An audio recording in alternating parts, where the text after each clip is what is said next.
After high school, Brad's next stop was the University of Missouri. His dad gave him an old car, and Brad drove the 240 kilometers to the university in September 1982. Again, Brad was a good student, but he says that his favorite class at college was fun. In his first year at college, Brad and some friends were in a show. The money from the tickets was for sick children. The boys sang and danced. Then they took off their clothes. The theater was full. There were girls on every chair, on the floor, and on the stairs. They wanted to see Brad Pitt without any clothes. Brad smiled. This was fun. Brad was serious sometimes, too. He thought about the lessons from church, but he stopped going there every Sunday. He felt sad because church was important to his family. But Brad was ready for some different ideas. One evening, Brad and some college friends were in his old car. They had a serious accident. The top of the car came off, but Brad and his friends were okay. After the accident, Brad thought carefully about his future. From that day, he planned his life. Brad's life changed again 2 weeks before the end of his classes at the University of Missouri. He walked out. He didn't finish his classes, and he didn't write his last 2 papers. He learned a lot of things in 4 years at college, but now he wanted to learn about real life. Brad put his things in his car, and he left college with $325. He didn't want a job in an office, and he didn't want to feel bored. He was 22 years old and ready for life in the big world. He left Missouri and drove west to Hollywood. He planned to be an actor in 1 year. Chapter 3. A Different America? The drive across America was fun for Brad. At each new state, he got more and more excited. He was on his way to Hollywood. But in Los Angeles, Brad went into a McDonald's hamburger place and thought, "Is this it?" Nothing looked exciting or different. Was he in the wrong place? We know that this was the right place for Brad. Slowly, he started to understand Hollywood. He worked at his first jobs for very little money. He drove a car for dancers. He sold things by telephone. He gave away free cigarettes to people on the street. But his favorite job was his first acting job. He was the big yellow chicken for the Polo Loco restaurant. He stood outside of the restaurant and jumped up and down. He had fun and got $9 an hour for his acting. Brad paid for food, for acting lessons, and for an apartment. He lived with 7 other young men.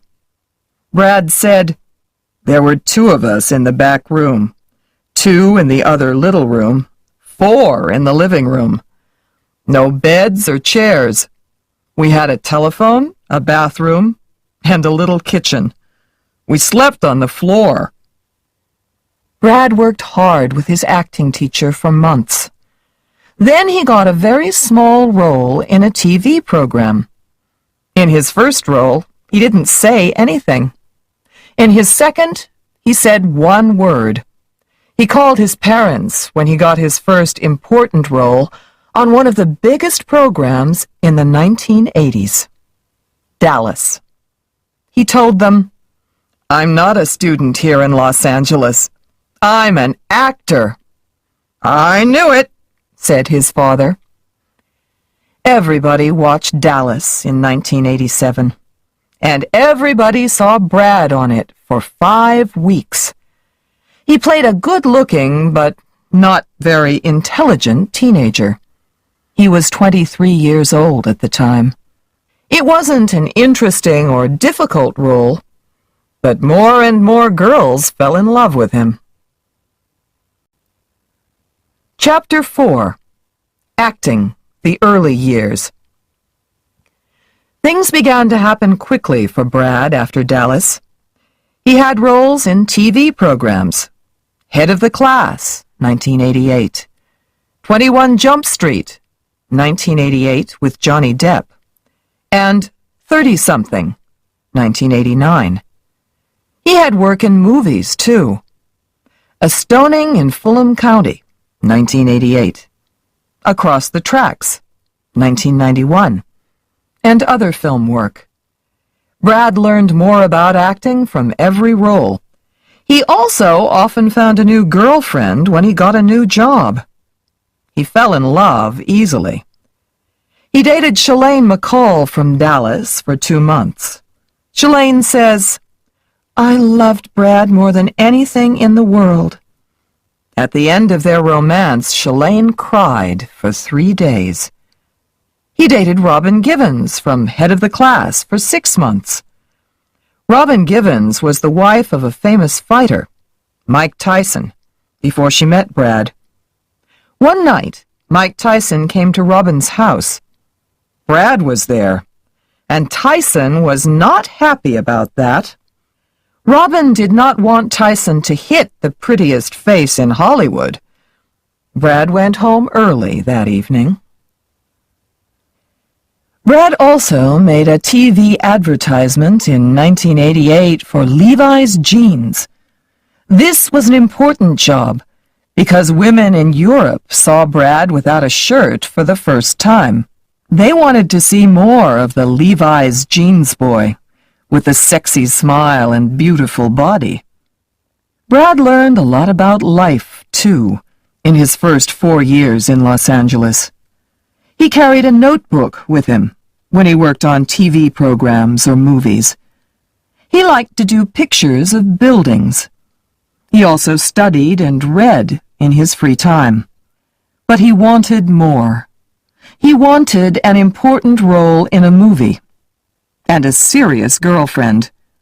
He found these things when he made Too Young to Die, a TV movie, in 1990. Too Young to Die tells the story of Amanda, a teenager with a lot of problems in her life. She has a crazy boyfriend, Billy. He sells her to other men for sex. He says that she has to kill somebody. Juliette Lewis was Amanda, and Brad Pitt was Billy. She was much younger than him, and they were great in this serious movie. Brad didn't look beautiful. His body was thin, and he looked hungry and dangerous. But he was real, and people were really interested in him. After they finished their work on Too Young to Die, Brad and Juliet were good friends. They drove round in Brad's car. They listened to music and watched movies. Brad really liked Juliet, but their romance started slowly. Juliet was only 16 years old, but she was also the woman for Brad. They moved into a house and had fun. Juliet learned to cook, and Brad taught her about music. They loved reading and had one room in their house for their books. They liked animals, too. Brad had 3 dogs, and Juliet had a cat. Brad stayed with Juliet for 3 years. She was the center of his life. Chapter 5. The Right Role. After Too Young to Die, Brad and Juliet made 2 important movies. Juliet went to Florida for Cape Fear with Robert De Niro. In June 1990, Brad began work on Thelma and Louise. The director of Thelma and Louise was Ridley Scott. Early in 1990, Brad and 400 other young actors went to Ridley Scott's office and read the role of J.D. with Gina Davis, one of the stars of the movie. It was a small but important role. Brad understood this kind of man. J.D. was sexy, and he liked women. He was from Oklahoma, and he wasn't serious. But Ridley Scott wanted Billy Baldwin for the role.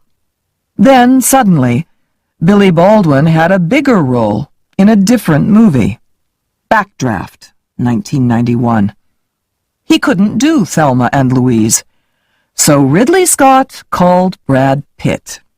Brad was the new J.D., and he was on his way to the top. Thelma and Louise tells the story of two women. They leave home one day for a fishing vacation. They have problems on the first night. And Louise, Susan Sarandon, kills a man. They run from the police and meet J.D. on the road. With his smile and his body, Brad Pitt lights up the movie. He wins Thelma's love in about 2 minutes. He stays with her for one sexy night and changes her life. In the morning, she has the biggest smile in the world on her face.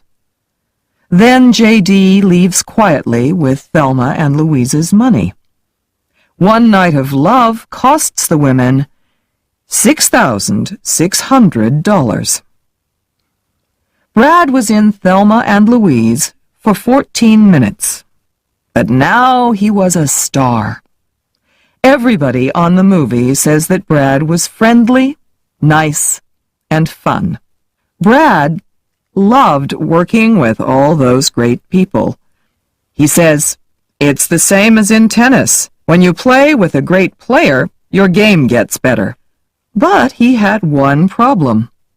What did his mother think about him and Gina Davis in the same bed? Thelma and Louise was a really big movie in 1991. Juliette Lewis saw it with Brad. She said, "Everybody shouted, 'Brad, Brad, over here!'